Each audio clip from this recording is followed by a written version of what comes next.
À l'origine, la stratégie marketing est à 100% copiée sur le modèle de la nature. La nature a inventé des stratégies infinies pour se développer. Elle a su créer une multitude de parfums, couleurs, formes, bruits qui flattent les êtres vivants, permettant de se reproduire sur toute la surface du globe. Les pionniers du marketing découvrirent qu'il est possible de copier ces stratégies naturelles pour les adapter à l'homme et ainsi développer leurs propres projets.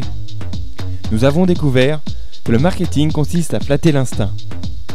Pour développer vos projets et satisfaire vos prospects, il faut toucher le point désir qui sommeille au fond de chaque esprit. Ce fameux point désir est créé par un mélange d'instinct et de réflexes conditionnés. Les origines de l'instinct restent floues, mais elles ont de fortes similitudes avec l'environnement naturel. Les réflexes conditionnés, quant à eux, sont mus principalement par 7 sens que nous allons détailler par la suite. Les 5 premiers sens qui régissent le point désir sont les sens humains connus: l'ouïe, l'odorat, le goût, la vue et le toucher.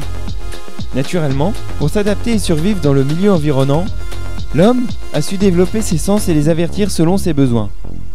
Jadis, pour l'homme, les besoins primaires de survie étaient manger, procréer et se protéger.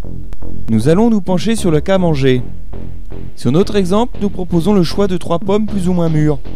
Instinctivement, le cerveau conditionné de l'homme va réagir avant même de réfléchir sur son choix. L'instinct et les réflexes conditionnés imprégnés dans le point désir ont déjà orienté le choix de notre personnage. Pour la vue, la couleur rouge et la forme généreuse vont automatiquement, au fond de lui, répondre si le fruit est mûr, comestible, voire même délicieux, donc mangeable. L'odorat, l'odeur va aussi influencer le choix et montrer aussi si la pomme est comestible, mûre et délicieuse et donc mangeable. Et enfin, nous avons le toucher. Au premier contact avec le fruit, les réflexes conditionnés indiqueront de suite si le fruit est mangeable. L'envie, au fond de son être, sait qu'un fruit avec une belle forme, une couleur appétissante, une bonne odeur et une consistance généreuse, c'est un fruit comestible. Cette analyse est valable avec n'importe quel autre projet. Si votre stratégie marketing utilise les couleurs, odeurs, sons, goûts ou touchés qui correspondent exactement aux éléments qui séduisent l'envie de vos prospects au plus profond de leur esprit, alors vous allez créer instinctivement un premier climat de confiance. Maintenant, à nous marketeurs de connaître tous ces réflexes conditionnés et de reproduire la couleur, le design, le son, l'odeur, le goût, le toucher qui flattent l'instinct, qui éveillent le désir et créent la confiance.